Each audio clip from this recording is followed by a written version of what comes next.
saya bacakan satu pantun. Pantunnya biasanya pantun ngasal, karena udah menjelang sore ya. Kuah santan berbahan pare, gurih rasanya dicampur toge. Setelah siang datanglah sore, semoga stamina para akuntan tetap oke. Baik, terima kasih. Yang kami hormati anggota Dewan Penasihat dan Pengawas kalau masih ada, kemudian para anggota DPN IAI, para tokoh akuntan Indonesia, kemudian para ketua dan pengurus IAI wilayah, kompartemen IAI dan badan-badan IAI, serta para akuntan yang kami banggakan, peserta dan undangan serta hadirin yang berbahagia. Serta narasumber yang saya banggakan pastinya ya, karena kita punya narasumber yang luar biasa. Assalamualaikum warahmatullahi wabarakatuh. Selamat sore, salam sehat, salam bahagia untuk kita semua. Om Swastiastu, Namo Buddhaya, salam kebajikan. Baik, sore ini merupakan panel session ketiga dalam tema menuju kota modern, inklusif dan berkelanjutan melalui pembangunan sarana dan prasarana yang transparan dan akuntabel. Nah, Bapak dan Ibu sekalian, izin kita punya 3 narasumber. Narasumber pertama hari ini yaitu Prof. Muhammad Ali Brawi. Beliau adalah Deputi Bidang Transformasi Hijau dan Digital Otoritas Ibu Kota Nusantara, dengan tema yang akan nanti beliau sampaikan, mewujudkan pembangunan Ibu Kota Nusantara agar bertransformasi menuju kota modern, inklusif dan berkelanjutan. Kemudian izin narasumber kedua Bapak Salamat Simanulang. Beliau adalah Deputi Bidang Pengawasan Instansi Pemerintah di bidang perekonomian dan kemaritiman dari BPKP. Dengan tema nanti akan beliau sampaikan adalah tahapan pengawasan pembangunan IKN guna mewujudkan transformasi menuju kota modern, inklusif dan berkelanjutan. Kemudian yang ketiga adalah Ibu Istini Tesidarta. Beliau adalah Ketua Dewan Standar Keberlanjutan IAI yang baru ditetapkan. Beliau akan menyampaikan tema peran profesi akuntan. Nah, ini yang paling relevan Bapak dan Ibu sekalian dalam transformasi pembangunan kota sebagai kota yang modern, inklusif dan berkelanjutan. Bapak dan Ibu sekalian, para hadirin, sebelum memulai berbicara tentang keberlanjutan, ini tidak terlepas dari definisi sustainable development yang digagas pertama kali dari Brundtland Commission United Nations tahun 1987 yang secara substansi menyampaikan bahwa tujuan sustainability adalah bisa memenuhi kebutuhan saat ini tanpa menimbulkan kompromisi atau tanpa menimbulkan permasalahan ya bagi generasi yang akan datang ya untuk memenuhi kebutuhan mereka. Jadi apa yang kita lakukan saat ini akan berdampak baik, tidak berdampak yang negatif kepada generasi di depannya.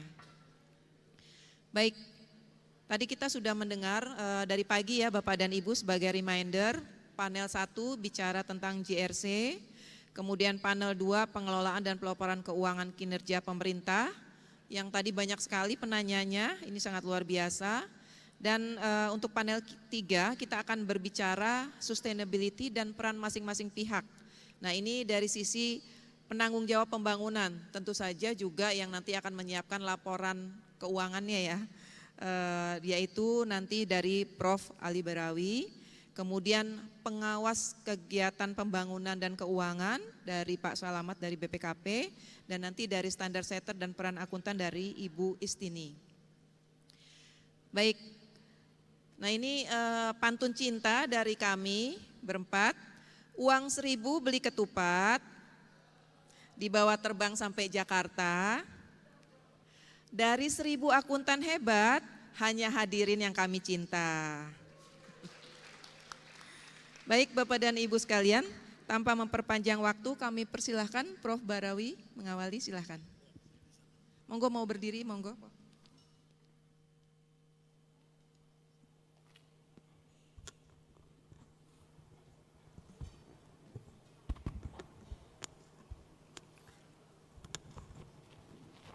Assalamualaikum warahmatullahi wabarakatuh. Ini habis siang biasanya masih stamina agak turun nih.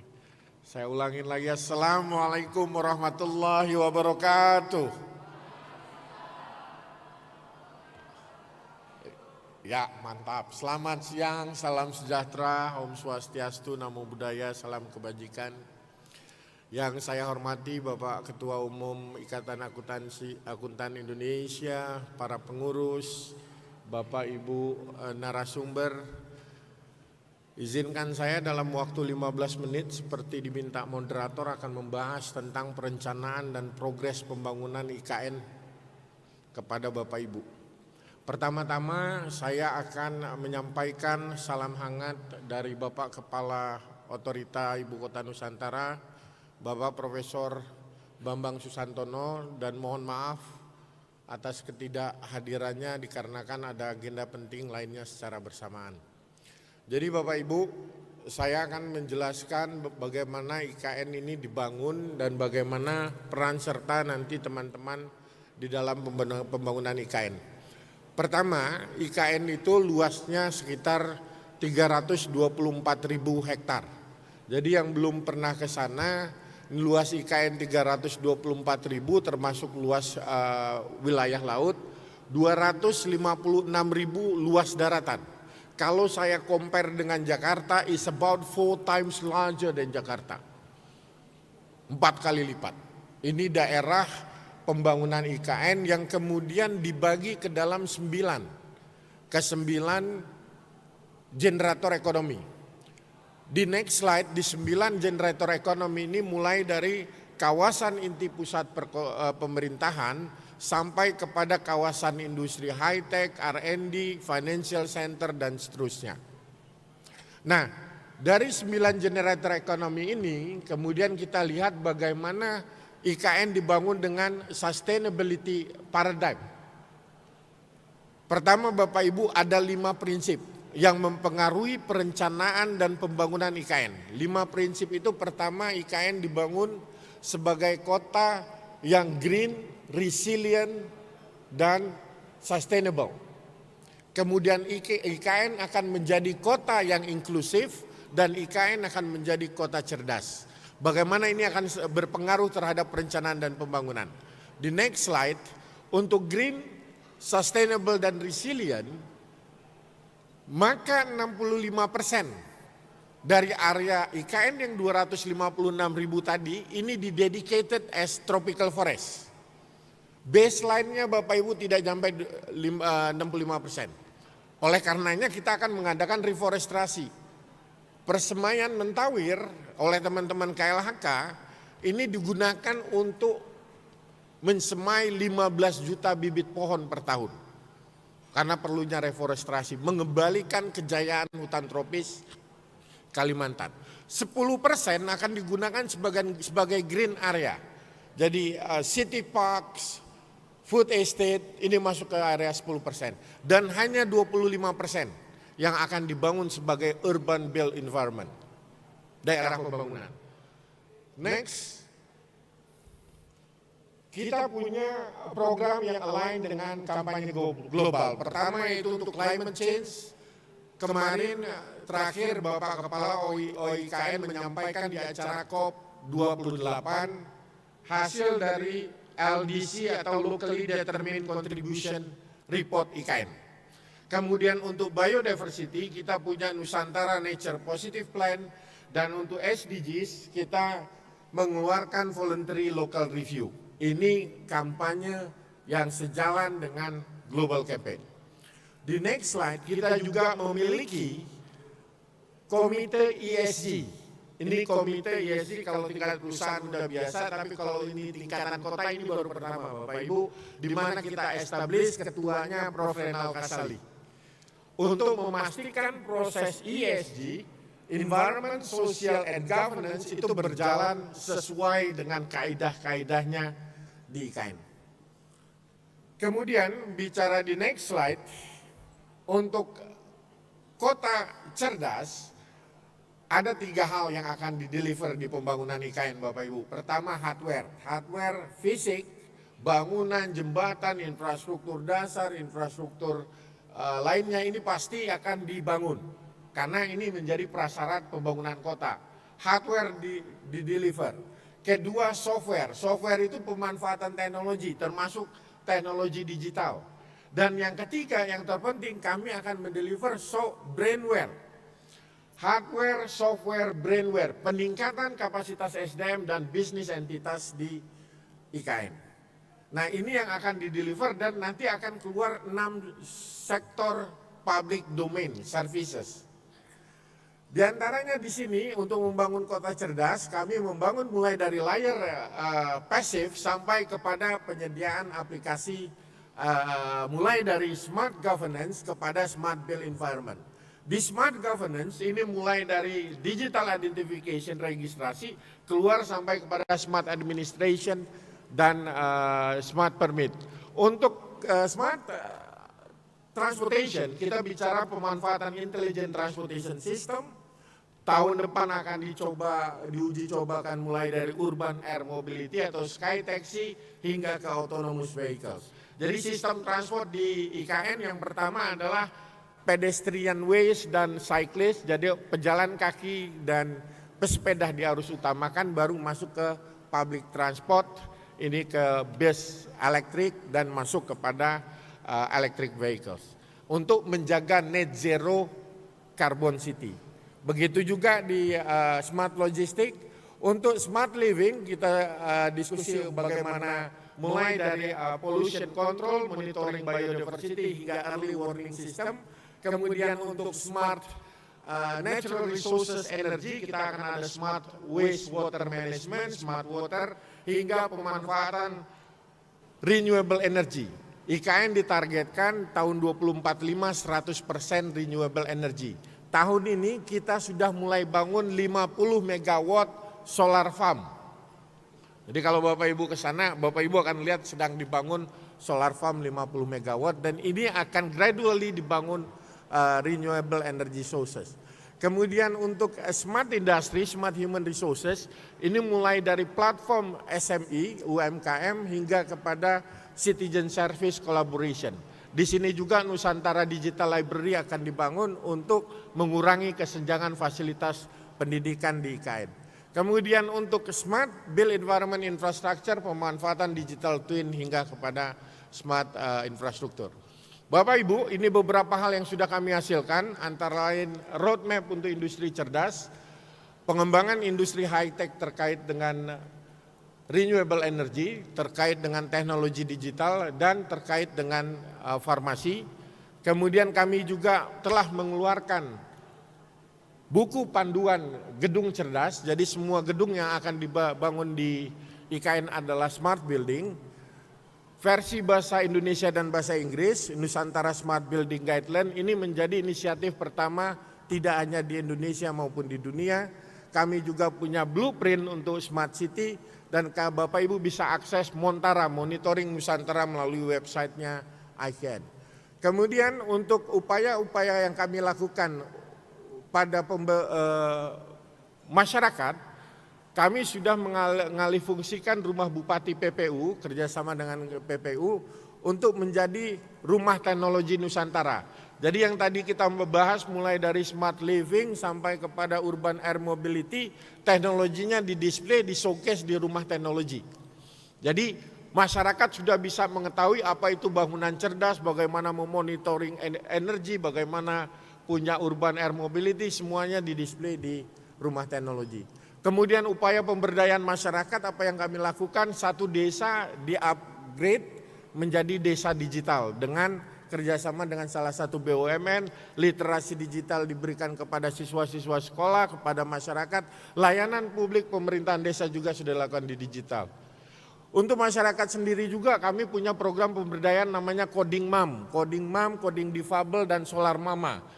Coding Mom, Coding Difabel ini untuk masyarakat terutama vulnerable group, ibu-ibu rumah tangga dan difabel ini diberikan pelatihan 12 minggu sehingga mereka bisa membuat logo secara digital, website secara digital sehingga memasarkan UMKM mereka, produk-produk mereka lewat website.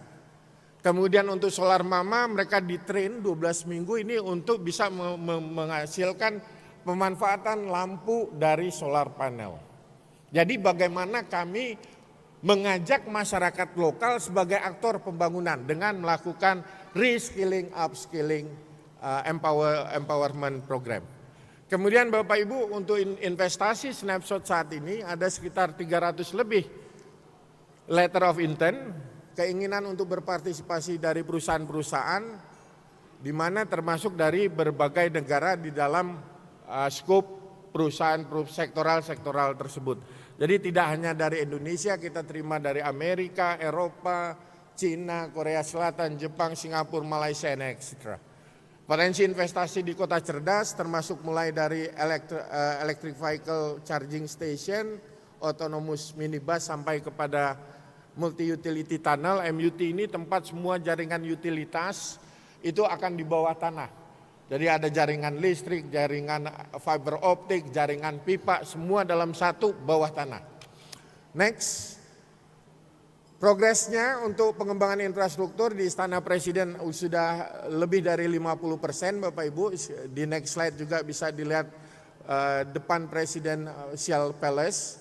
Kemudian untuk sumbu kebangsaan, multi utility tunnel yang saya bahas sebelah kiri, hunian pekerja ini ada 22 tower sudah berfungsi untuk menampung semua pekerja Indonesia, pekerja kita, di mana biasanya tinggal di bedeng, sekarang ini mereka tinggal di rumah hunian pekerja konstruksi ini. Sudah dapat tempat tidur layak, ada musola, ada makan dan seterusnya.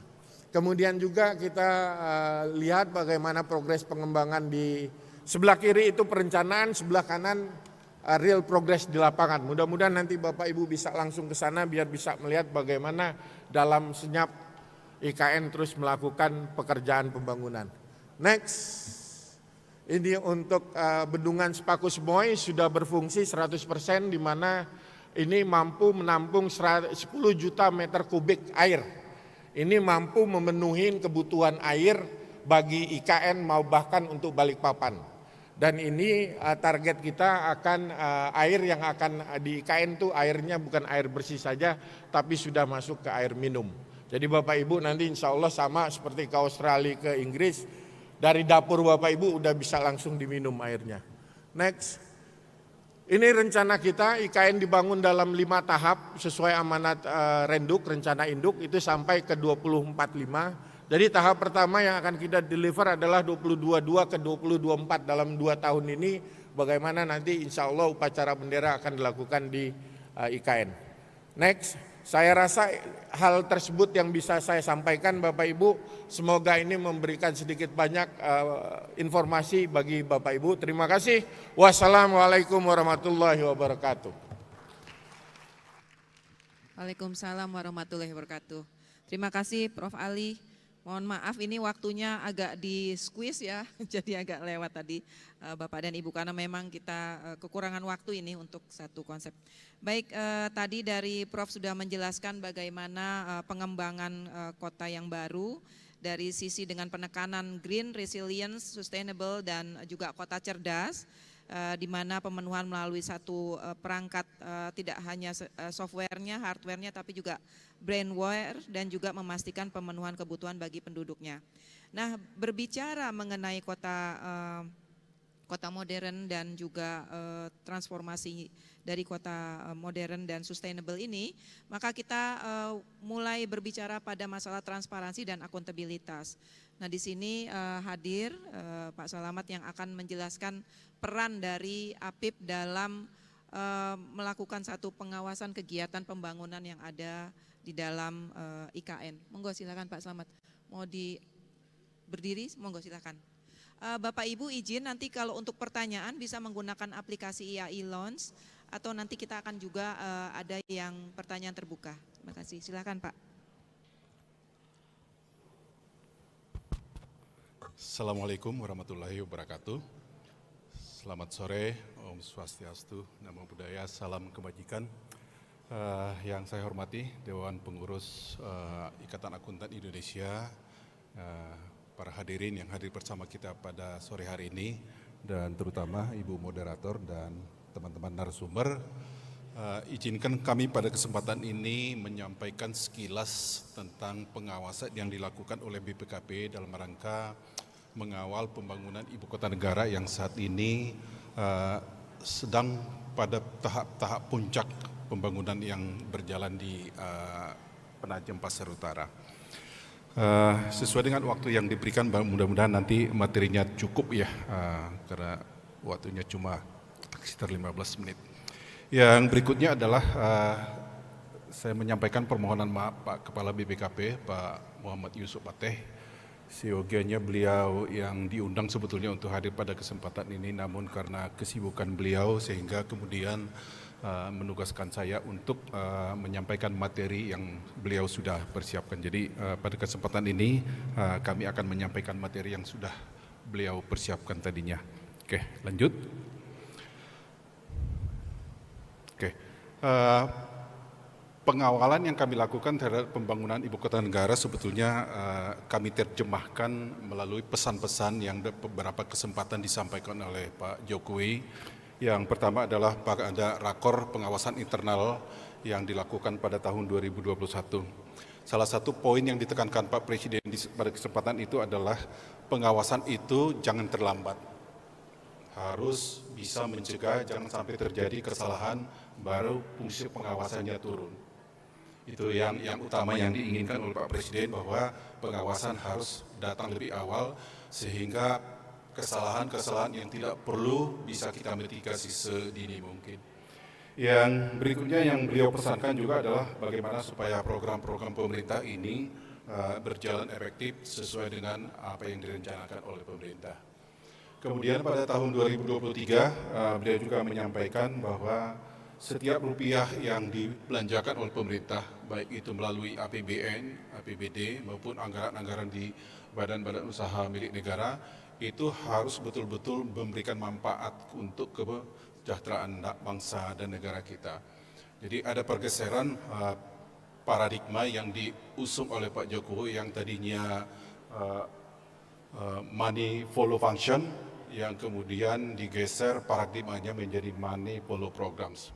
Artinya adalah kalau selama ini orang cenderung seluruh aktivitas organisasi itu yang penting sibuk, ada aktivitasnya, dengan paradigma money follow programs, prinsipnya adalah uang atau setiap rupiah yang dibelanjakan oleh negara harus betul-betul berikan manfaat dalam rangka meningkatkan kesejahteraan masyarakat di Indonesia. Jadi poin-poin inilah yang kami coba terjemahkan, kemudian kami rancang untuk mengawal pembangunan atau kegiatan pembangunan yang ada di ibu kota negara. Lanjut. Secara sederhana, tugas pokok BPKP pada dasarnya adalah melakukan pengawasan terhadap pembangunan negara dan juga menjaga akuntabilitas keuangannya. Jadi baik pada sisi keuangan dan pembangunan, dua aspek inilah menjadi tugas pokok dari Badan Pengawasan Keuangan Pembangunan. Nah, kemudian dalam rangka melakukan pengawasan pada dua aspek tersebut, di dunia akuntan barangkali yang namanya foresight, insight, dan oversight ini sudah sangat lazim. Kami di BPKP lebih banyak menekankan pada dua peran yang pertama, yaitu yang foresight dan insight. Sementara kalau oversight-nya lebih banyak dilakukan oleh Badan Pemeriksa Keuangan atau BPK. Jadi kami lebih heavy pengawasannya adalah pada sisi foresight dan insight. Jadi inilah yang kami coba terjemahkan sehingga pengawasan-pengawasan yang dilakukan oleh BPKP pada dasarnya dimaksudkan adalah untuk melakukan pencegahan sedini mungkin. Yang kedua adalah bagaimana supaya pengawasan ini betul-betul bisa mengawal seluruh aktivitas pembangunan sehingga dapat berjalan dengan lancar. Dan yang terakhir adalah bagaimana supaya seluruh pembangunan itu mencapai tujuan yang diharapkan oleh pemerintah. Jadi kira-kira 3 prinsip inilah yang kami pegang di dalam melaksanakan kegiatan pengawasan, kegiatan pembangunan yang ada di ibu kota negara. Lanjut. Dari sisi pengawasan yang kami lakukan ini tentu didasarkan kepada PP 60 tahun 2008, di mana di dalam peraturan pemerintah tersebut instrumen pengawasan yang bisa dilakukan oleh APIP itu ada 4. Lebih lazim kita singkat dengan Arab. Jadi ada audit, ada review, ada evaluasi, dan pemantauan atau monitoring. Nah, Dasar pelaksanaan pengawasan yang kami lakukan pada dasarnya ada 3. Yang pertama adalah dasar hukum pembentukan BPKP itu sendiri, yaitu Perpres 192 tahun 2014. Yang kedua adalah Perpres tentang Percepatan Pembangunan Nasional, yaitu PSN. Dan yang terakhir adalah Manajemen Risiko Pembangunan Nasional atau MRPN. Jadi dengan 3 dasar hukum pelaksanaan pengawasan ini, kemudian kami coba kawinkan dengan PP 60 tahun 2008, kami rumuskanlah bahwa 4 instrumen pengawasan ini sangat mungkin kami lakukan. Tetapi realitas sampai dengan saat ini yang paling banyak kami lakukan adalah pada sisi review dan pemantauan. Sementara untuk sisi auditnya relatif belum bisa kami lakukan, karena proses pembangunan di ibu kota negara boleh dikatakan masih pada tahap dini, yaitu kurang lebih 1,5 tahun terakhir ini. Jadi untuk audit ini belum bisa kita lakukan. Jadi kira-kira inilah instrumen pengawasan yang kami coba terapkan atau pergunakan dalam 2 tahun terakhir ini. Oke, lanjut. Pak Kepala BPKP sudah merancang pengawasan yang kami sebut dengan agenda prioritas pengawasan atau kami singkat dengan APP. Nah, APP ini adalah semacam blueprint pengawasan yang kami desain untuk setiap tahun yang mulai diperkenalkan pada tahun 2021. Jadi setiap tahun kita merancang agenda prioritas pengawasan, ada sejumlah aktivitas pengawasan di sana, itulah yang kemudian kita lakukan pada tahun anggaran tersebut. Nah, khusus yang terkait dengan pengawasan pembangunan di ibu kota negara, pengawasannya baru kita lakukan pada semester 2 tahun 2022 atau lebih tepatnya kita mulai pada triwulan ketiga dan triwulan keempat tahun 2022. Kemudian kita lanjutkan pada tahun ini, tahun 2023, kita lakukan setiap triwulan dan dari pengawasan yang sudah kita rancang tahun 2024, ini juga akan kita lakukan sepanjang tahun 2024. Jadi inilah desain pengawasan yang sudah kita deploy secara khusus untuk mengawal kegiatan pembangunan ibu kota negara. Lanjut. Hasil pengawasan yang kita lakukan ini sudah kita sampaikan langsung kepada Bapak Presiden. Jadi sudah ada beberapa laporan, ini beberapa contoh yang sudah kita hasilkan dan kita sampaikan per triwulan. Laporan ini sudah disampaikan langsung kepada Bapak Presiden. Jadi laporan ini sebetulnya adalah laporan yang cukup komprehensif.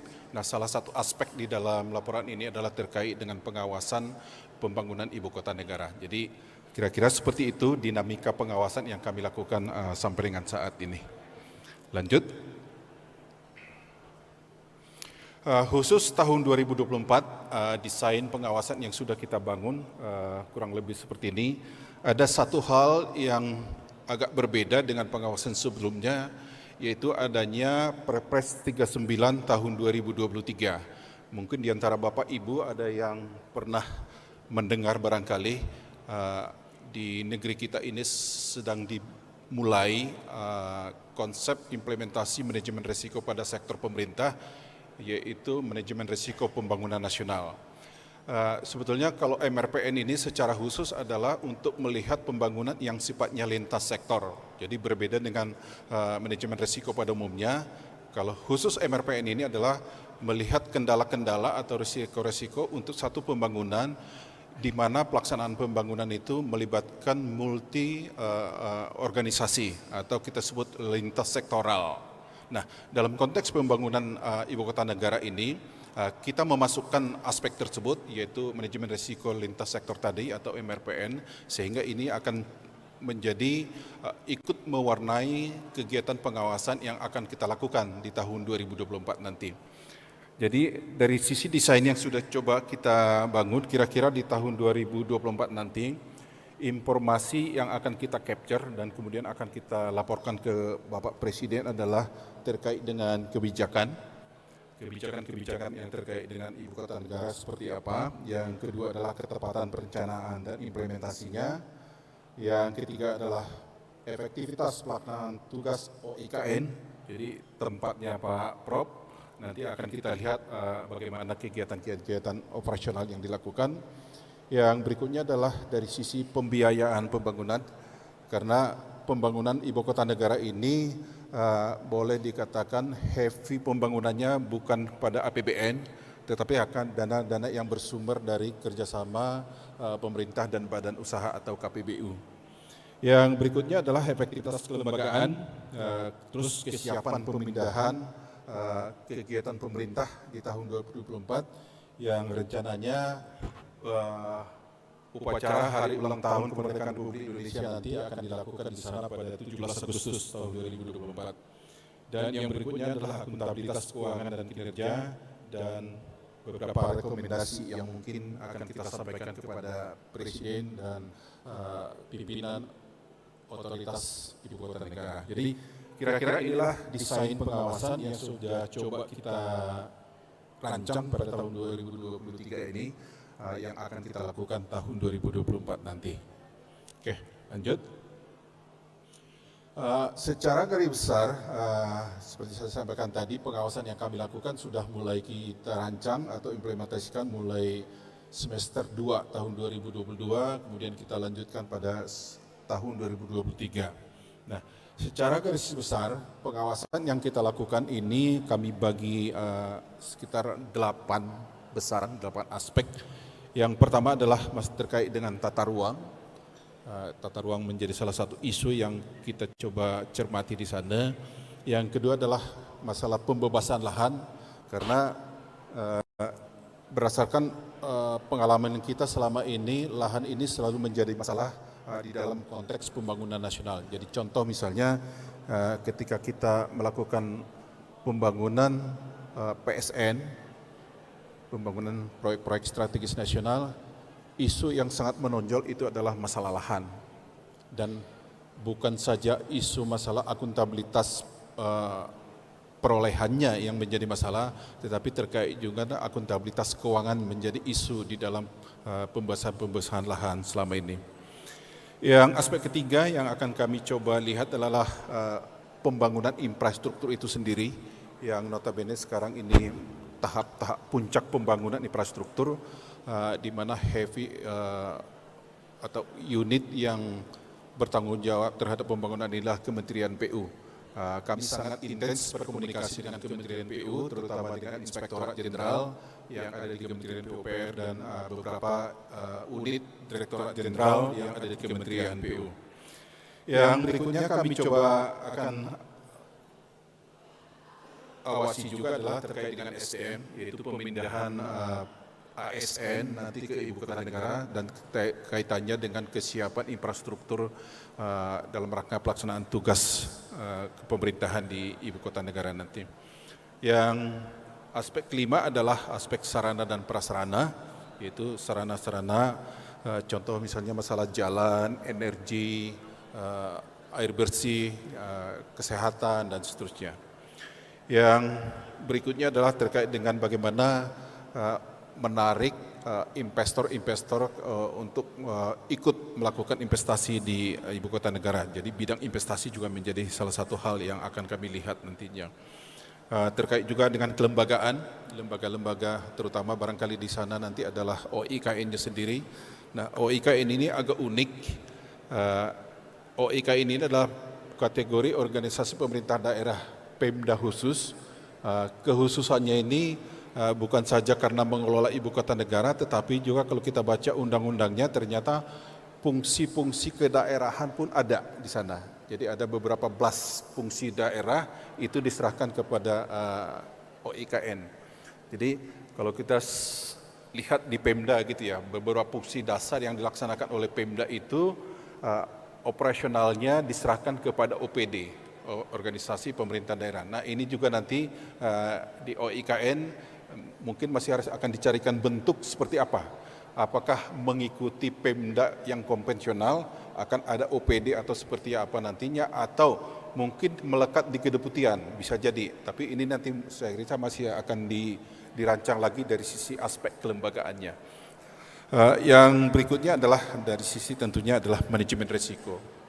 Nah sekali lagi seperti saya katakan, pembangunan ibu kota negara ini adalah pembangunan yang multisektor sehingga isu MRPN tadi, manajemen risiko pembangunan nasional tadi menjadi sangat relevan untuk kita awasi. Nah, beberapa kementerian lembaga yang terlibat di sana, tentu yang pertama adalah otorita, IKN sendiri, tempat Pak Prof, Kementerian Lingkungan Hidup dan Kehutanan, Kementerian Keuangan, PUPR, ATR, Setnek, Menpan RB, Kementerian BKPM, dan kementerian lain. Jadi cukup banyak kementerian nanti yang terlibat di dalam pelaksanaan pembangunan tersebut.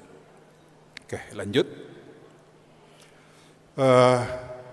Desain pengawasan yang saya sampaikan tadi untuk tahun 2024 di BPKP sudah kami coba bagi ada 7 sektor yang kemudian kami cascading menjadi 25 tema dan kemudian di cascading lagi menjadi 67 topik.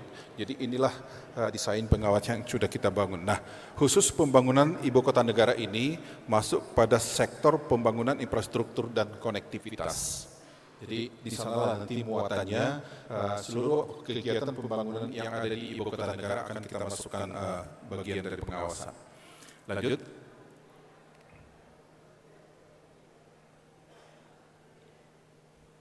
Ya, jadi kira-kira seperti itu desain pengawasan dan kegiatan pengawasan yang sudah kami lakukan selama ini dan boleh dikatakan sejauh ini yang menjadi mitra utama kami di dalam pengawasan yang sampai dengan per hari ini berjalan adalah Otorita Ibu Kota Negara dan Kementerian PUPR, karena baru 2 lembaga inilah yang secara aktif di dalam proses pelaksanaan konstruksi atau pembangunan infrastruktur yang ada di Ibu Kota Negara. Jadi demikian yang dapat saya sampaikan, barangkali nanti kita bisa lengkapi pada sesi tanya jawab berikutnya. Saya akhiri, wassalamualaikum warahmatullahi wabarakatuh. Selamat sore, Om Swastiastu, Namo Buddhaya, salam kebajikan. Saya kembalikan, Bu. Baik, terima kasih Pak Salamat. Baik, secara ringkas sudah disampaikan bagaimana peran APIP dalam hal ini BPKP terkait dengan pembangunan IKN supaya kita memastikan public money spending ini accountable dan transparan ya. Dan di sini tadi sudah disampaikan juga bagaimana dari BPKP sudah menyiapkan satu strategi terkait pengawasan 2024 dengan pendekatan sektor, tema dan topik. Dan seperti apa pengawasan ini dengan melihat keterlibatan dari berbagai aktor ya, kementerian atau lembaga yang terkait. Bapak Ibu sekalian, selanjutnya kita akan mendengar sesuai dengan tagline pagi ini Bapak dan Ibu, yaitu Beyond the Numbers. That's tagline, itu adalah tagline pagi ini, di mana diharapkan peran akuntan terutama dalam pembangunan IKN, transformasi IKN yang modern, sustainable. Nah, ini diharapkan ada peran akuntan. Nah, hari ini kita akan meminta Ibu Istinite Sidarta, beliau adalah Ketua Dewan Standar Keberlanjutan IAI untuk menyampaikan paparan. Silakan Ibu.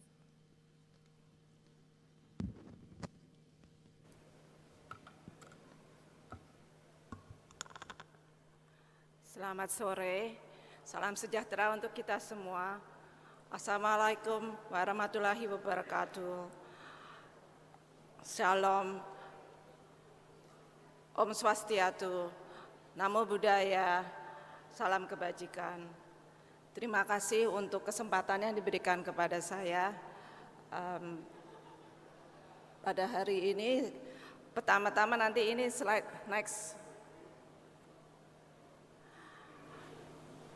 Karena DSK ini baru terbentuk kira-kira 3 minggu yang lalu, jadi memang belum banyak sempat untuk membicarakan berbagai macam isu, sehingga posisinya adalah kami akan memberikan disclaimer bahwa posisi DSK hanya boleh ditentukan setelah melewati due process procedure sebagaimana dipersyaratkan oleh IAI.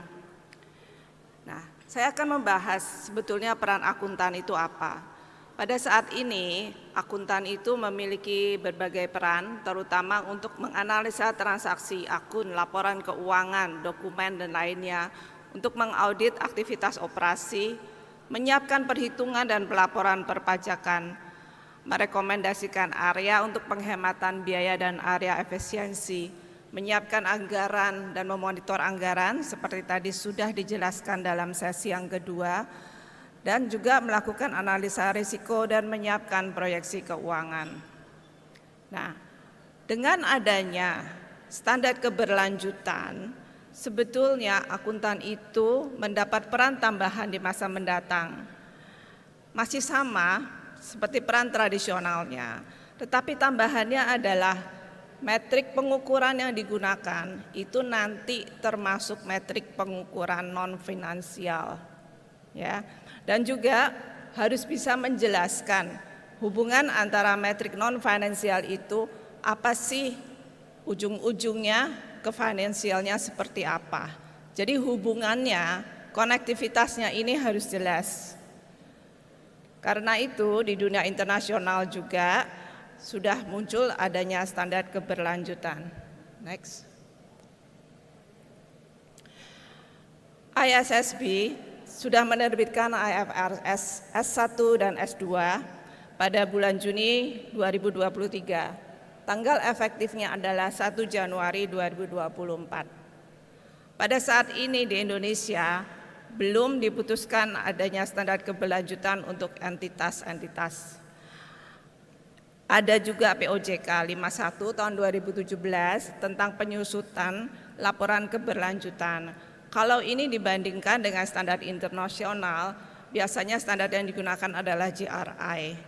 Ya, GRI itu sebetulnya tidak sebegitu kuantitatifnya, lebih banyak kualitatif kalau dibandingkan dengan IFRS S1 dan S2. Tetapi ruang lingkupnya jauh lebih besar karena S1 dan S2 ini baru merupakan awal saja. DPN IAI sudah membentuk Dewan Pemantau Standar Keberlanjutan dan juga Dewan Standar Keberlanjutan yang terdiri dari berbagai stakeholders. Jadi kalau akuntan tradisional itu dia punya peran, pendidikannya selalu belajar bisnis model, ya, kemudian belajar accounting, belajar auditing, pajak dan lain sebagainya. Tetapi dengan adanya standar keberlanjutan, metrik yang digunakan itu adalah non finansial, seperti misalnya reduksi emisi karbon atau kualitas air atau seberapa parah polusi, atau nanti juga kita bisa lihat seperti Gini rasio dan lain-lainnya. Jadi mau tidak mau akuntan itu harus mengerti apa yang akan diukur, sehingga dia memang harus memperluas wawasannya. Kita lihat di sini juga ada Pak Ali, kemudian juga ada Pak Slamet.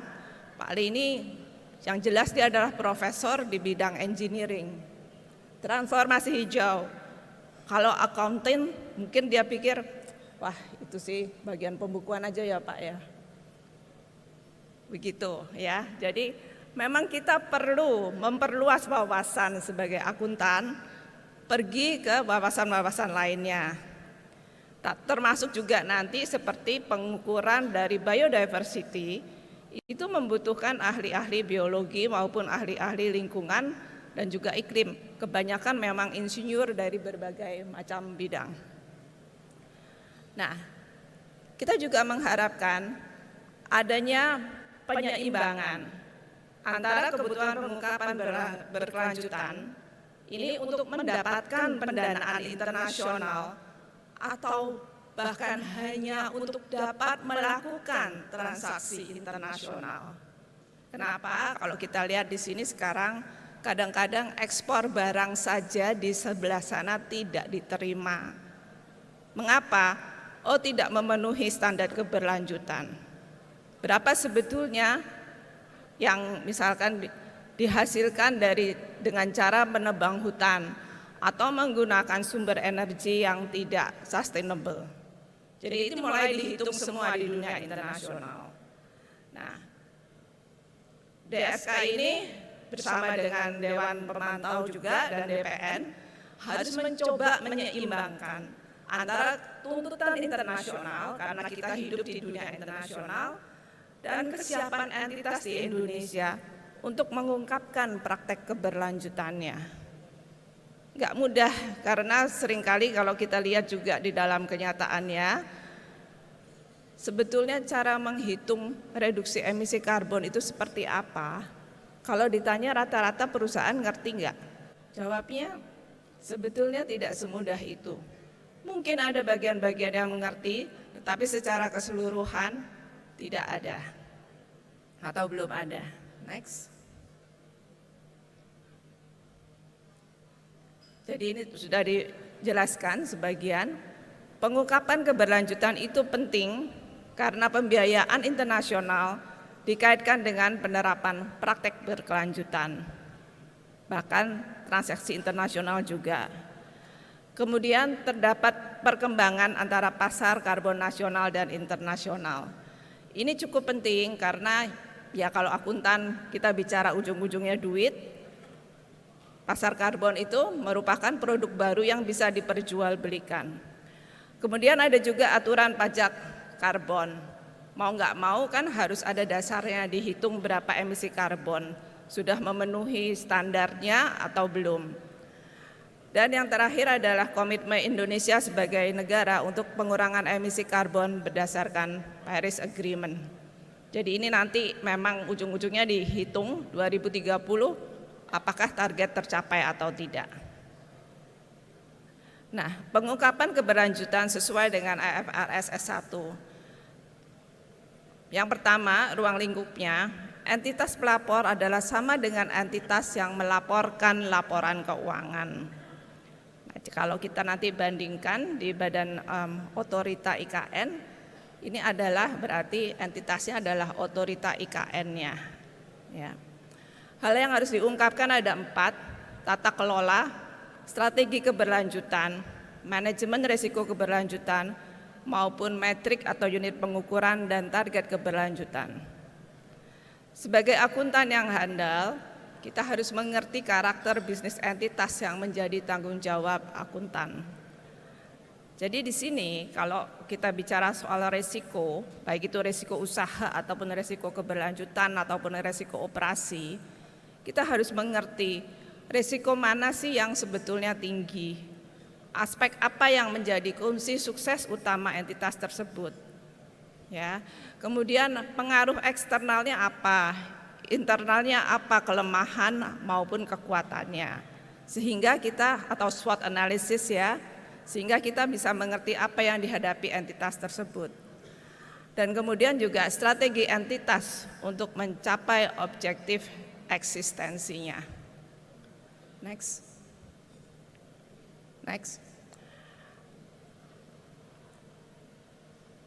Untuk IFRS S2, pengungkapan risiko dan kesempatan yang ada akibat perubahan iklim. Jadi ini mengikuti kerangka kerja dari IFRS S1, sehingga sebetulnya S2 tidak bisa diterapkan begitu saja terpisah dari IFRS S1. Di sini keempat aspek yang diminta dijelaskan juga sama. Tetapi S2 ini menekankan pada pengukuran reduksi emisi karbon, kemudian juga mengukuhkan target dan pencapaian GHG emission. Ini ada skop 1, 2, dan 3. Yang menarik untuk IKN nanti, karena IKN itu tugasnya adalah seperti dia manajemen proyek ya, dia bukan pemilik proyeknya. Jadi nanti bagaimana penggolongan dari S1 dan S3. Kalau S2-nya itu jelas karena ini adalah pengukuran dari reduksi emisi karbon dari pembangkit tenaga listrik yang belum sustainable atau belum renewable. IFRS S2 juga mengharuskan pengungkapan paparan emisi karbon dari portofolio lembaga keuangan. Nah ini jadi kalau misalkan nanti di IKN atau supplier dari IKN ini mencari pendanaan, maka mereka juga harus mengungkapkan emisi karbon yang dihasilkannya, target pengurangannya, manfaatnya apa, sehingga investor dapat mengambil keputusan. Next. Pertanyaannya, sebetulnya dapatkah otorita IKN menerapkan IFRS S1 dan S2 dalam laporan otorita IKN? Kita bisa lihat di sini, dari dasarnya adalah Undang-Undang 3 tahun 2022. Next. Tata kelola dari IKN, ini adalah persyaratan yang diminta. Di dalam Undang-Undang Nomor 3 itu disebutkan bahwa tugas dan misi otorita IKN adalah mempersiapkan pembangunan, ini merupakan tahap pertama, membangun, memindahkan ibu kota dan mengelola ibu kota negara. Jangka waktunya terentang hingga 20 tahun. Yang pertama kayaknya sampai tahun 2025 ya Pak ya. Ruang lingkup IKN, dia merupakan pengelola aset. Aset yang dimiliki adalah aset negara, jadi bukan aset dari badan otorita itu sendiri. Dan aset yang dimiliki negara dicatat sebagai aset di Kementerian Keuangan. Next. Kalau kita lihat, biasanya kalau menjelaskan IFRS S1 tata kelolanya bagaimana, itu disebutkan dari struktur organisasi yang ada di IKN terdiri dari kepala otorita, wakil kepala, sekretaris, kepala unit hukum dan kepatuhan, dan ada 7 deputi. Dari bagian-bagian ini kita harus jelaskan bagian mana yang mengawasi risiko dan kesempatan keberlanjutan. Bisa saja ini semua bagian, tetapi ada juga mungkin konsentrasinya di bagian tertentu. Kemudian ada deskripsi peran dan kebijakan bagian. Apakah ada keahlian cukup di dalam entitas itu sendiri? Bagaimana cara mengembangkan strategi dan merespon risiko dan kesempatan keberlanjutan? Seberapa sering laporan keberlanjutan disusun? Kemudian bagaimana itu diintegrasikan dalam pengambilan keputusan dan transaksi signifikan. Jadi mungkin pertanyaannya juga kalau di IKN kita berikan suatu proyek, apakah proyek tersebut siapa yang bidding itu harus bisa menjelaskan mengenai berapa emisi karbon yang akan dihasilkan dan keunggulan dari teknologi yang digunakan untuk penghematan dari emisi karbon tersebut. Apakah delegasi dan cara pengawasan dilakukan sebaik seperti apa? Kemudian kontrol dan prosedur keberlanjutan. Nah, kita lihat ya berikutnya, apakah hal ini bisa diterapkan next di IKN. Slide-nya tolong next.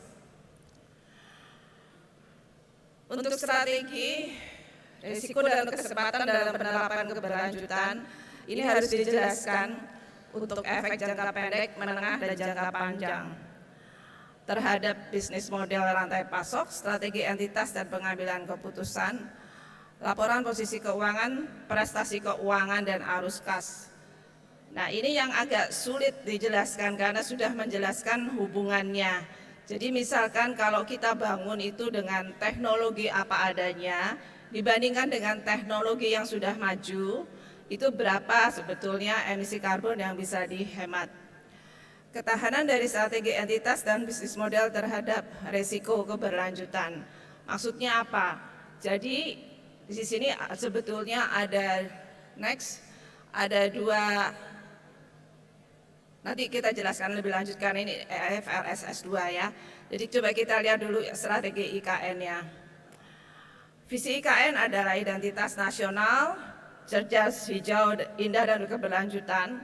Jadi di sini kita bisa lihat ini merupakan aspek keberlanjutannya. Energi yang efisien, pengelolaan limbah berkelanjutan, moda transportasi terpadu, lingkungan sehat, alami dan sinergis, kota hutan, dan 50% kawasan hijau. Dibangun dengan sebagai kota modern dan standar internasional dengan tata kelola yang efektif dan efisien, dan merupakan penggerak kesetaraan ekonomi bagi kawasan Indonesia Timur. Next. Kita lihat di sini ini ada 8 tema untuk prinsip dari IKN. Termasuk banyak sekali rendah emisi karbon ya. Kemudian juga ekonomi sirkuler dan ketangguhannya. Next. Kita lihat di sini target KPI-nya, ini semua sudah ada angka-angka kuantitatifnya ya, sudah hijau. Tetapi pengukurannya masih persentase. Kecuali net zero emission. Nah, ini berarti zero emission ini ngukurnya gimana juga harus lebih dijelaskan. Kalau kita lihat next ya. Di sini ya, kita lihat tema yang kedua dan ketiga ini merupakan sebetulnya adalah standar Sustainability Development Goal yang berhubungan dengan keadaan sosial, bukan berhubungan dengan iklim. Jadi sebetulnya strategi IKN ini sudah beyond dari IFRS S1 dan S2, karena dia sudah mengikut sertakan pengukuran untuk target-target sosial yang ingin dicapai. Next. Jadi sebetulnya peran akuntan bagaimana? Dalam mendeskripsikan strategi dan memonitor pencapaiannya, maka akuntan itu harus melakukan perhitungan kuantitatif, efek finansial maupun non-finansial, sesuai persyaratan di IFRS S1 dan S2. Jadi kalau kita lihat resikonya apa saja, ya tentu pada berbagai macam. Bagaimana kalau tidak tersedia teknologi hijau untuk mencapai target? Saya rasa Pak Profesor Ali bisa menjawab, tenang aja ya, ini semua akan tercapai gitu. Kemudian juga mungkin harga teknologi yang lebih mahal dibandingkan teknologi saat ini. Bagaimana kalau dananya tidak tersedia? Apakah dana bisa diperoleh dengan lebih murah karena praktek keberlanjutan? Karena banyak sekali bank yang menawarkan juga katanya kredit hijau, tapi sebetulnya interest rate-nya juga sama saja. Dan kesempatan yang ada untuk menekan emisi karbon. Next.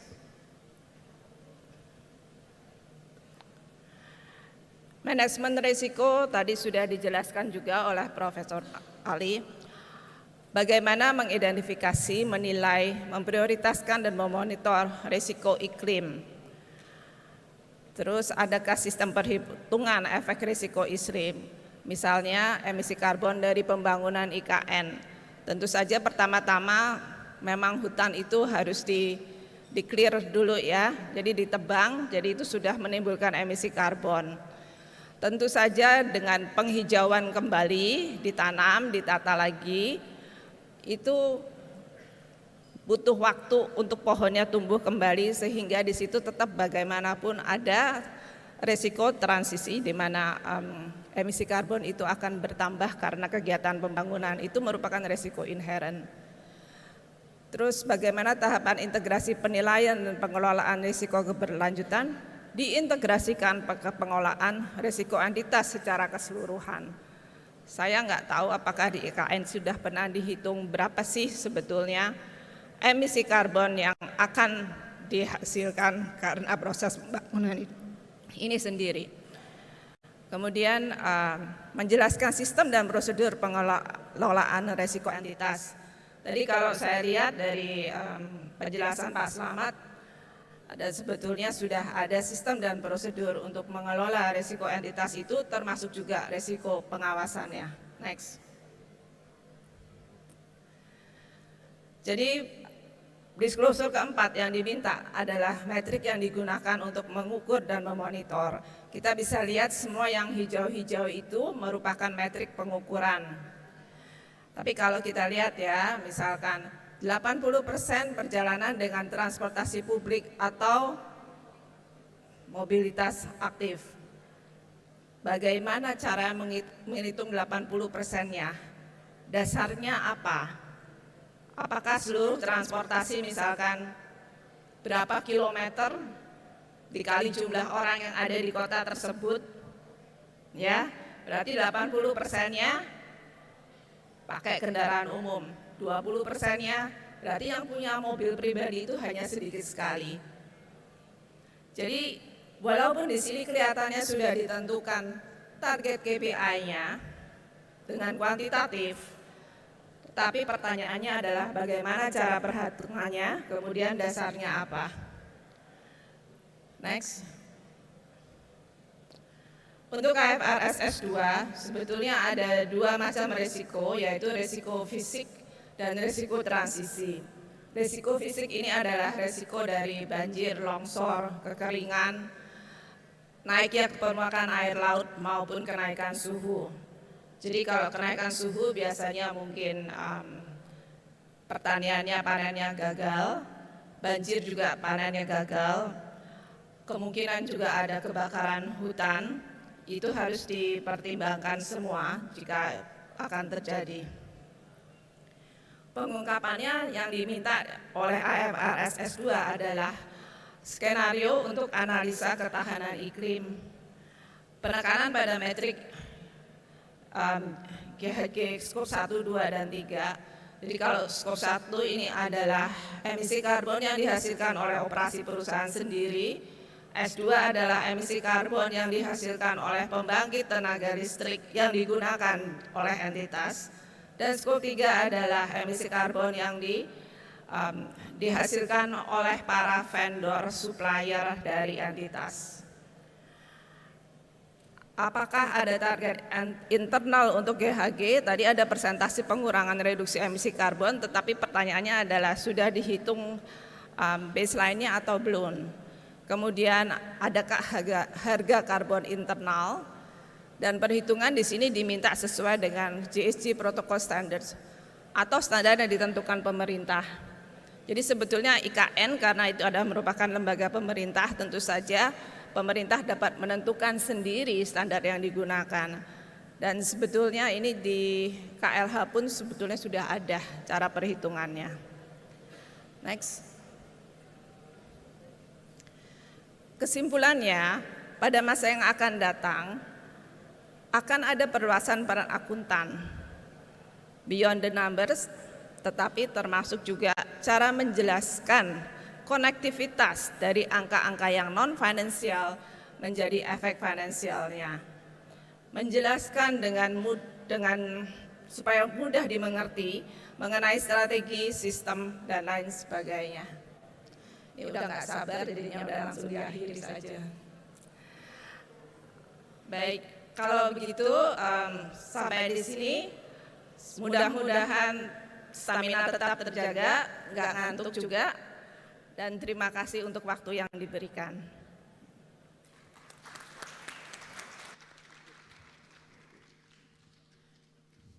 Baik, terima kasih kepada narasumber kita Bu Istini, Bapak Ibu sekalian. Tadi sudah disampaikan ini bahwa sebagai akuntan ini kita harus memperluas wawasan dan teori-teori terkait dengan akuntansi keberlanjutan.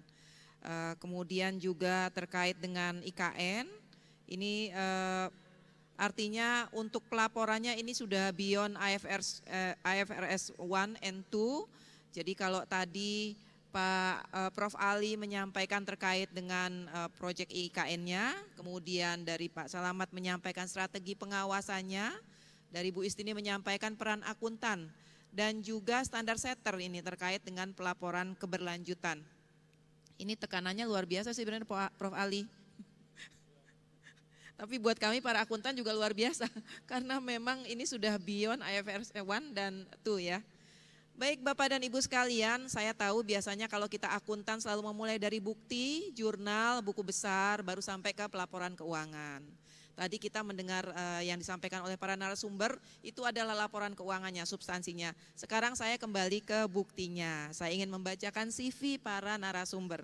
Jadi saya mau jadi moderator yang out of the box seperti Bapak dan Ibu sekalian, supaya nanti kita juga akan dapat sesuatu yang out of the box ya, kalau nanti pas sambil menunggu pertanyaan-pertanyaan. Baik, izin narasumber pertama yang tadi kita dengar, Prof. Muhammad Ali Brawi. Ini saya nggak boleh mengurangi ini karena nama dari orang tua. Beliau adalah Deputi Bidang Transformasi Hijau dan Digital Otorita IKN, dan beliau sebelumnya menjabat sebagai Sekretaris Anggota Dewan Pertimbangan Presiden RI. Dan Prof. Ali ini,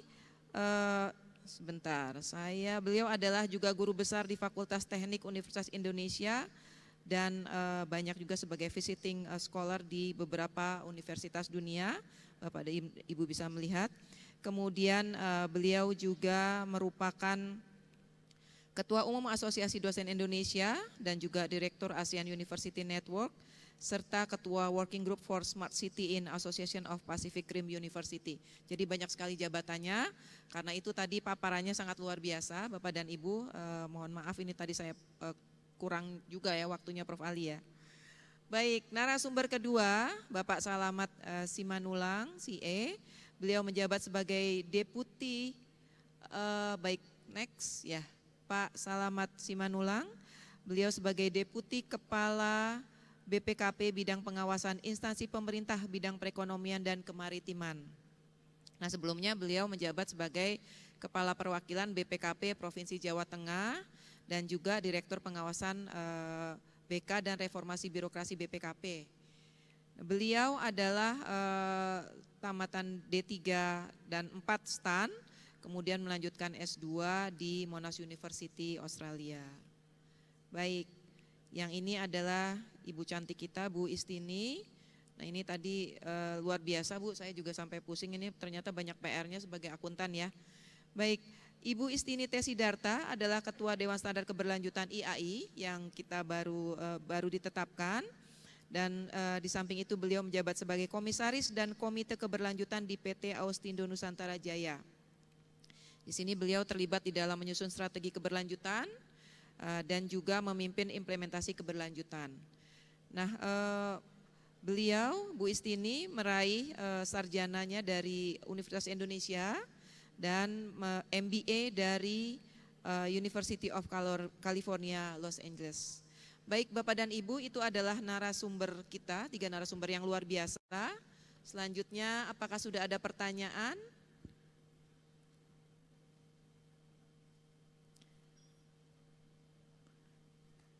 Dari aplikasi.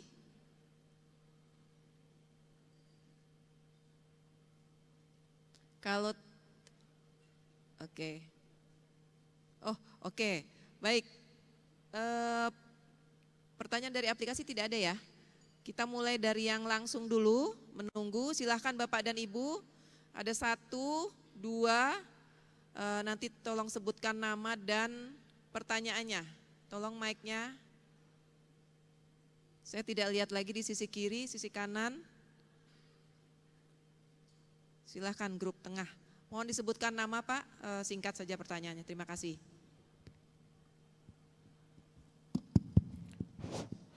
Bismillahirrahmanirrahim. Assalamualaikum warahmatullahi wabarakatuh. Perkenalkan, nama saya Mei Henry dari IAI Sumatera Barat. Menarik sekali pembicaraan, walaupun di sesi terakhir ini menarik sekali dari ketiga narasumber. Pertama terkait dengan laporan sustainability. Sebagaimana yang kita ketahui bersama, mungkin sustainability sampai hari ini masih mandatory. Itu yang catatan pertama. Kemudian yang kedua, sangat menarik tadi disampaikan oleh Prof. Ali, yaitu terkait dengan pembangunan IKN. Kita karena orang dari luar, jauh dari pusat pemerintahan Pak, kita hanya secuil dapat data tentang IKN itu. Yang kita dapat data dari IKN itu adalah, IKN itu pertama, proyek ambisius. Yang kedua, kita tidak diberikan gambaran komprehensif kira-kira berapa total pendanaan yang dibutuhkan atau investasi yang dibutuhkan sehingga terwujud IKN seperti yang Bapak tayangkan itu tadi. Jangan nanti kita khawatirnya, ya, ini kekhawatiran sebagai anak bangsa saja, jangan nanti kita sudah keluar uang sedemikian triliun, tetapi nanti keberlanjutannya menjadi dipertanyakan. Nah, ini mungkin 2 itu saja. Terima kasih, banyak maaf. Assalamualaikum warahmatullahi wabarakatuh. Baik, lanjut ke pertanyaan kedua ya. Jadi yang tadi pertama untuk Bu Istini, kemudian satunya lagi Prof. Brawi. Tapi kalau Pak Salamat juga nanti mau menjawab, silakan ya Pak. Oh Silakan yang kedua. Assalamualaikum warahmatullahi wabarakatuh. Perkenalkan saya Ratih, CFO dari Perumda Pasar Jaya, salah satu BUMD yang dimiliki oleh pemerintah Provinsi DKI Jakarta. Pertanyaan saya adalah, yang pertama kepada Pak Salamat, tadi menarik Bapak menyebutkan bahwa untuk tahun 2023 sudah ada manajemen risiko lintas bidang. Pertanyaan saya bagaimana kemudian BPKP menghitung dan menghasilkan indikator akhir untuk mengetahui misalnya apakah kemudian hasil pengawasan itu baik-baik saja, jelek, atau bagaimana. Karena selama ini misalnya yang diawasi oleh BPKP indeks akhirnya misal tingkat kesehatan, yang standar-standar seperti itu. Lalu misalnya GCG. Nah bagaimana kemudian menformulasikan lintas sektor dalam satu bentuk pengawasan. Apakah indikator akhir yang bisa kita ketahui secara singkat. Yang kedua yang ingin saya tanyakan kepada Prof. Ali, ketika kita bicara pembangunan IKN, ini kan bukan pembangunan 1-2 tahun, tetapi bertahun-tahun. Ketika kemudian pembangunan ini diserahkan misalnya kepada badan yang terbentuk seperti pemerintah daerah, bagaimana kemudian bentuk investasi yang bisa dilakukan, karena kalau sudah ada pemerintah daerah, unit-unit yang kemudian nanti akan bekerja dengan investor misalnya adalah BUMD, walaupun dia sifatnya PSN, belum ada payung hukum yang menaungi sovereign guarantee yang bisa diberikan kepada BUMD-nya, otorita IKN misalnya. Mengambil contoh ketika di MRT, pada waktu saya bergabung di MRT, kita ingin memperluas proyek PSN. MRT adalah proyek PSN, tetapi dikerjakan oleh BUMD, bukan BUMN. Saat kita ingin bekerja sama dengan investor dari luar negeri, itu selalu susah, karena tidak ada payung hukum yang menaungi sovereign guarantee yang bisa diberikan kepada BUMD. Akhirnya metode pembiayaannya kembali lagi adalah G2G. Jadi penerusan hibah dari pemerintah pusat, pemerintah daerah, kemudian baru ke BUMD. Padahal nanti di otorita IKN hampir semuanya pasti PSN. Kalau misalnya tidak diberlakukan sebagaimana sovereign guarantee yang diberikan kepada BUMN, maka nanti mungkin akan keberatan pada penganggaran APBD ketika otorita IKN sudah terbentuk. Bagaimana menyelesaikan permasalahan tersebut? Terima kasih. Baik, langsung saja Bu Istini menjawab yang terkait tadi keberlanjutan ya. Oh iya, ini yang di aplikasi. Oh, ini yang tadi. Kita mengawal yang bukaan. Pak, tadi yang pertanyaan pertama, bolehkah diulang lagi?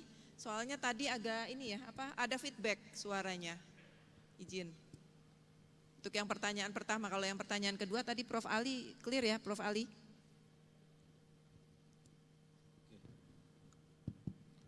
Terima kasih Ibu. Kalau saya tidak salah ingat, pertanyaan pertama saya terkait dengan sustainability reporting yang sampai hari ini sebetulnya masih mandatory, artinya masih bersifat anjuran. Ya, belum bersifat belum bersifat anjuran, masih bersifat anjuran, masih voluntary tapi belum mandatory. Nah, terbalik tadi. Terima kasih.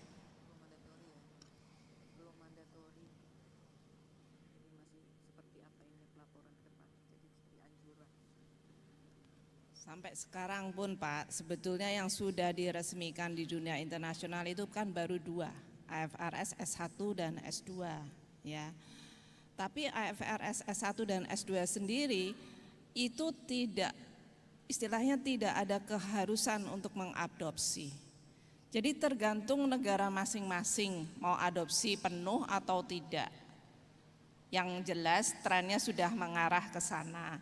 Kemudian juga seperti GRI, itu yang menjadi dasar dari POJK, sama juga tidak diharuskan.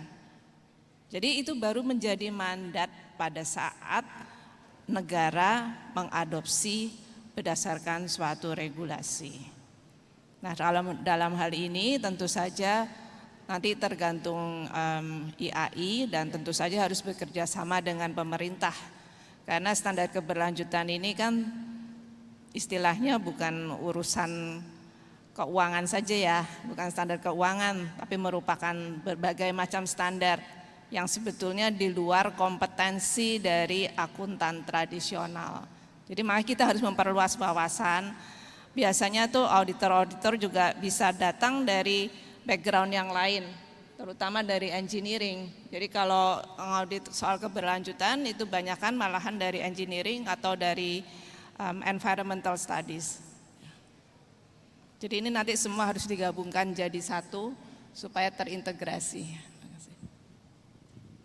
Baik, terima kasih Bu Istini. Semoga menjawab ya Pak, memang terkait dengan concern pelaporan ya. Baik, pertanyaan yang berikutnya terkait yang tadi Prof, concern bahwa ini proyek dan pendanaannya seperti apa karena belum kelihatan. Silakan Prof. Baik, terima kasih. Saya coba jawab ya Bapak Ibu. Ini pertama, frankly speaking saya nggak dengar karena sound sistemnya agak gemah. Tapi kalau bicara ke masalah ke sustainability, bagaimana ini ngelihatnya sustainability ke depan ataupun nanti pertanyaan yang di WA di online mengenai ibu kota ini kalau seandainya ada capres yang tidak setuju bagaimana saya ini intinya sama, saya akan berikan brief seperti begini. Pertama Bapak Ibu, kita melihat pembangunan IKN ini dalam konteks Indonesia. Kalau saya boleh sekarang keluarin data, posisi kita sekarang ini 270 juta. Diestimasi dengan bonus demografi 2030 kita mencapai hampir 300 juta. 2040 akan mencapai 340 juta. Usia produktif yang ada di Indonesia posisi sekarang sekitar 144 juta. Posisi Kalimantan besarnya itu 4 kali lebih besar dari Pulau Jawa.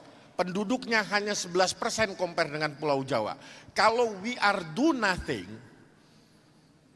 pertanyaannya kita punya 100 tahun bernegara ini 2045 mau jadi negara maju. Apa indikator negara maju? Kita harus bisa ningkatin GDP kita 6 kali lipat dari sekarang. Pertanyaannya, what if kita do nothing? Bagaimana kita meningkatkan GDP? Yang diperlukan Indonesia adalah penciptaan ekonomi growth dan pemerataan. Kalau saya boleh memberikan pendapat, Indonesia tidak hanya butuh satu IKN untuk menggerakkan ekonomi, meningkatkan ekonomi secara masif 6 kali GDP up to $30.000. Tugas berat, cita-cita tinggi. Apakah pertanyaannya IKN ambisius? Ambisius. Berat deliver untuk 2 tahun. Saya di bidang teknik sipil, kasih 5 tahun saya bangun. 2 tahun apakah berat? Berat, ambisius, ambisius. Tapi possible. Kami ngeluarin master plan-nya Smart City made in Indonesia. Bapak Ibu, yang saya klaim bahwa ini adalah panduan gedung cerdas pertama di Indonesia, bahkan di dunia, buatan made in Indonesia. We are going to that direction. Kalau dibilang bahwa ini tidak menghasilkan apa-apa, this depend kepada perspektif masing-masing. Kenapa saya mengambil diminta untuk mengisi posisi ini kemudian oke? Because saya percaya kita harus melakukan intervensi agar negara ini bisa maju. Salah satunya lewat IKN. Jadi sebenarnya diskusi saya bukan lagi diskusi balik ke belakang. Sekarang posisi sustainability in terms of kelanjutan, saya bahas. Ini sudah lewat undang-undang, mungkin teman-teman pakar hukum dan seterusnya bisa lebih ini. Tetapi kalau undang-undang mengamanatkan artinya keputusan tidak diputuskan oleh satu pihak. Ada proses-prosesnya yang cukup panjang. Dan ini bagi saya dengan involving, dengan swasta chip in, kami cuma dikasih 20% dan itu sampai 2045 loh. Bukan 2 tahun habis duit langsung duit negara, enggak. 2 tahun dalam masa dibangun ini apa yang dihabisin duit negara lari kemana? Duit negara lari ngebangun kantor presiden, kantor kementerian perumahan, pemerintah, infrastruktur dasar, buka jalan, pasang internet. Ini lari ke sini. Tapi membangun membangun kota ini tidak bisa cukup dengan kementerian, cukup dengan perumahan ASEAN. Kenapa? Kita belajar lesson learn dari sukses story pemindahan ibu kota sampai worst story. Kalau seandainya ini dijalankan cuma bangun pemerintahan doang, kosong nih kota. Kenapa? Pada saat ada satu orang pindah ke sana, maka kebutuhan akan rumah sakit, kebutuhan akan sekolah, kebutuhan akan tempat yang layak, fasum, fasos, itu diperlukan. Makanya apa yang kami deliver, even next year tugas kami tidak hanya bangun ini, tapi membangun compact ekosistem. Groundbreaking sudah dilakuin. Kita taat fakta, taat data, saya nggak lari ke dalam political debate, saya bicara profesional. Groundbreaking, yang pertama 2 bulan kemarin, potensi investasi masuk sekitar 30 triliun. Yang kedua 15 triliun, yang akan masuk Desember ini, insya Allah minggu depan Presiden akan tanggal 20-an akan melakukan groundbreaking lanjutan. Ini posisi sekitar 10 triliun dan total lebih kurang 45 T masuk ke sini. Jadi sebenarnya apa yang kita lakukan, kita mengurangkan beban di sini. Bayangkan kalau tidak ada intervensi, Jakarta ini menjadi pusat aktivitas ekonomi. Dengan penambahan bonus demografi, everybody akan datang ke Jakarta. Macet, jangan keluh kesah, karena orang akan datang semua. Makanya kata saya, kalau bisa dibangun tiap pulau besar di Indonesia ini, maka akan dibangun kota-kota sekelas IKN. Untuk apa? Generator ekonomi. Yang kita wariskan untuk anak cucu. Makanya yang kami bangun bukan hanya kota sekarang dan kota masa depan. The future is now. Pengembangan teknologi dilakukan, lompatan-lompatan teknologi dilakukan. Kenapa? Karena kita ingin bersaing ke depan. Momentum ini Bapak Ibu, is not happen 5-10 tahun Bapak Ibu. Ini happennya decades, puluhan tahun, ratusan tahun. Bahkan, it's not only Indonesia. Di dalam dunia, pemindahan ibu kota ini nggak banyak casesnya. Makanya kata saya, ini living lab. Living lab kita bersama-sama membangun, bukan karena untuk kepentingan saya, IKN untuk kepentingan everybody. Silakan berpartisipasi. Nah kemudian itu sustainability. Terus yang kedua, diskusi tentang investasi. Jadi untuk investasi begini Bapak Ibu. Saya di kedeputian saya, ini investor, teknologi providers, frankly speaking, yang datang ketemu saya, itu mulai dari perusahaan teknologi konsorsium Amerika, sebutin aja Bapak Ibu pasti tahu semua, IBM, Microsoft, Google, and etc. Bahkan sampai ke Jerman, Siemens, kemudian Finland dengan konsorsiumnya, Smart City, Happiness Country, itu kita mau jadi Happiness City nanti di IKN. Kemudian dari South Korea, China, and etc. Poin saya, pada saat mereka ini masuk, kemudian kita punya master plan, mereka kemudian akan melakukan business cases. Jadi letter of intent yang tadi 300 lebih, itu follow up-nya kemudian nanti oke, kita tertarik, kita butuh kalkulasi, feasibility study dong. This is a business cases, oke, NDA kirim kasih data, kemudian mereka calculate. Mereka calculate by nature Bapak Ibu, perusahaan dibuat untuk apa? Making profit. By nature everybody ini akan memaksimumkan profit. Problemsnya kami di IKN ini harus memikirkan memaksimumkan benefit bagi masyarakat. Memaksimumkan benefit bagi negara. Konsekuensinya akan ada negotiation phase. Jadi kalau seandainya investor masuk sekarang, besok lusa dia nggak jadi masuk, biasa. Mungkin di dalam negotiationnya. Tugas kami adalah memaksimumkan manfaat ini bagi para parties yang involved di dalam IKN. Makanya ini pakai prudensial, kehati-hatian, dan azas kemanfaatan. Ini yang menjadi ini kami. Nah, bagaimana skemanya? Posisi sekarang undang-undang itu mengamanatkan kami punya leg spesialis saat ini. Hanya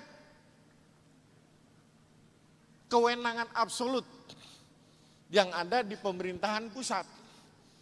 Kewenangan ini kami memiliki kewenangan itu yang insya Allah akan kita lakukan bagaimana ini bisa meningkatkan dan mempercepat kinerja IKN. Jadi termasuk tadi kita punya badan usaha milik otorita. B2B, otorita tidak akan cawe-cawe. Akan dilakukan B2B dengan badan usaha otorita.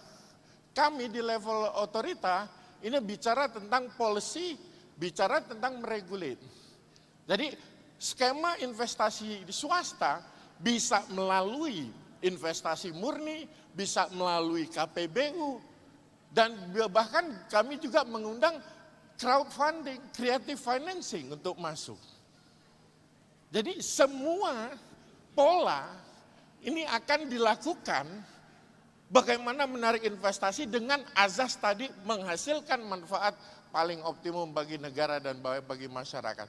Insya Allah kita dalam jalur ini Bapak Ibu. Terima kasih. Wassalamualaikum warahmatullahi wabarakatuh. Baik, terima kasih Prof. Ali. Ini sepertinya juga apa yang disampaikan Prof. Ali sudah menjawab pertanyaan dari dua penanya ya yang ada di aplikasi ya. Nah sekarang izin pertanyaan yang untuk Pak Salamat dari Bu Ratih ya, izin saya takut salah. Ya terkait dengan manajemen risiko yang digunakan BPKP tahun 2023. Seperti apa indikatornya? Baik, terima kasih. Seperti saya sampaikan tadi, ada Perpres 39 tahun 2023, yaitu manajemen risiko pembangunan nasional, atau kita singkat untuk sementara ini istilahnya MRPN gitu ya. Nah ini sebetulnya manajemen risiko yang tematik dalam arti adalah difokuskan kepada melihat aspek risiko satu pembangunan yang dilakukan secara multisektor atau lintas sektor. Jadi pada dasarnya MRPN ini diimplementasikan pada tahapan atau pada tataran perencanaan. Makanya lead sektor untuk MRPN ini adalah Bappenas atau Kementerian Perencanaan. Jadi heavy-nya di sana. Jadi implementasi dari MRPN ini adalah pada tataran ketika satu program atau proyek direncanakan pembangunannya oleh Kementerian Bappenas, Perencanaan Pembangunan Nasional atau Bappenas, di situ implementasinya. Nah, kaitannya ke BPKP adalah ketika kami melakukan pengawasan terhadap proyek-proyek strategis nasional atau PSN, disitulah kami coba melihat ada 11 aspek terhadap readiness satu proyek tersebut. Nah, salah satu isu yang kita lihat di sana adalah hambatan-hambatan yang dialami oleh proyek atau PSN.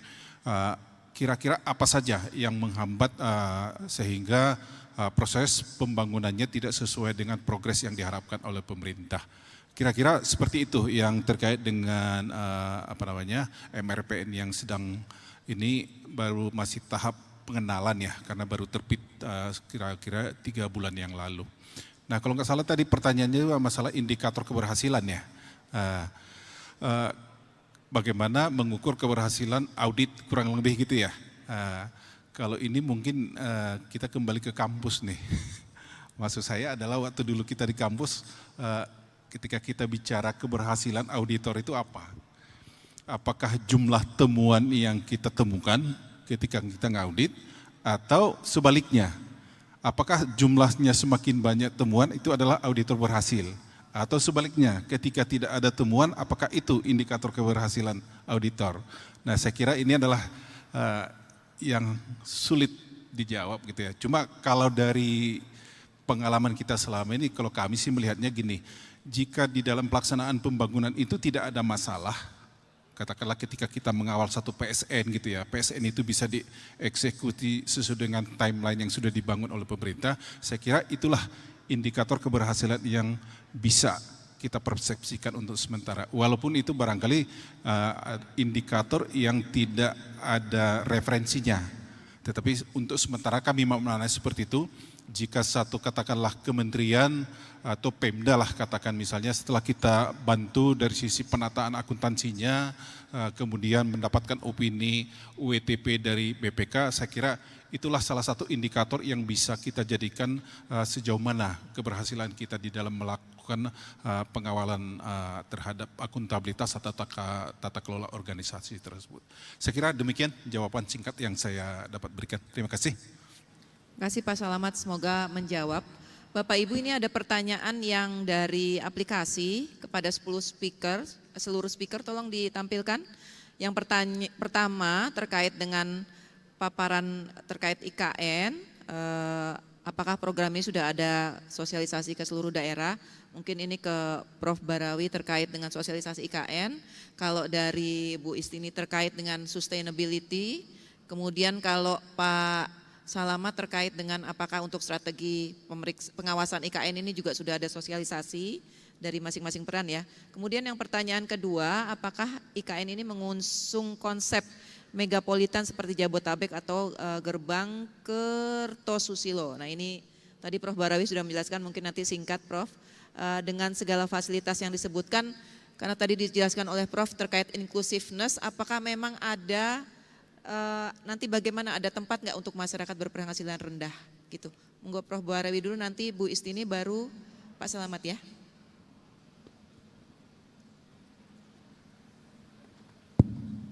Baik, terima kasih Ibu Moderator. Jadi Bapak Ibu, pertama sosialisasi ini wajib dilakukan. Kami ada 7 kedeputian, termasuk ada deputi sosial budaya, ada 2 deputi pengendalian pembangunan, yang ini berkolaborasi dengan teman-teman Pemda. Memang fokus saat ini karena masih dalam posisi membangun, sehingga prosesnya lebih fokus kepada membangun IKN. Tetapi konsep IKN ini sendiri dia tidak stand alone. Tidak stand alone. Jadi dia minimum bicara di 3 cities. Tahap pertama 3 cities. Jadi ini IKN, 2 jam kalau pakai jalan sekarang dia sampai ke Balikpapan, sebenarnya 70 km dekat nih. Sama Samarinda ibu kota. Captive marketnya kalau di sini sekarang ini sekitar 700.000, Samarinda 800.000, 1,5 juta. Within 2 hours. Jalan tol jadi yang sekarang sedang dibangun itu bisa cutting waktunya sampai 1 jam, jadi 1 jam. Kalau seandainya nanti karena kita memelihara alam sehingga memelihara mangrove sehingga harus buat immerse tunnel bawah laut, itu bisa cutting travel time ke setengah jam ke IKN. Jadi ini sebenarnya captive marketnya ada di situ. Ini konsep Tri-City. Beyond dari ini kita akan menghubungkan ibu kota provinsi di Kalimantan. Makanya nanti ada rencana pembangunan infrastruktur transportasi yang menghubungkan. Tapi ini kan seperti kata saya Bapak Ibu, ada tahapannya. Tahapan kami ini tahapan pertama, fase pertama 2022 ke 2024. Ada di tahap kedua 25 ke 29, 30 ke 34 dan seterusnya. Ini di dalam agenda rencana pembangunan. Ini kalau Tri-City. Kemudian yang pertanyaan kedua, ini ada nggak afirmatif keberpihakan untuk masyarakat rendah? Bapak Ibu, ini Pak Kepala Otorita juga secara jelas dan tegas. Ini akan membangun nanti untuk masyarakat MBR. Masyarakat nanti dikasih pilihan mau pindah atau mau jadi warga ibu kota, tapi kemudian kampungnya ditata. Kami melihat ngebangun IKN ini Bapak Ibu, ini co-creation bersama-sama. Jadi bukan batas teori doang. Kalau untuk lingkungan hidup, instead of WWF tuh ngevaluasi ngomong sana sini, kami ajak langsung bareng. Kita bangun ini bareng. Silahkan apa yang teman-teman pikirin kita implementasiin bareng. Jadi nggak ada dalam posisi yang apa? Untuk MBR jadi Bapak Ibu kita kota inklusif. UMKM undang masuk.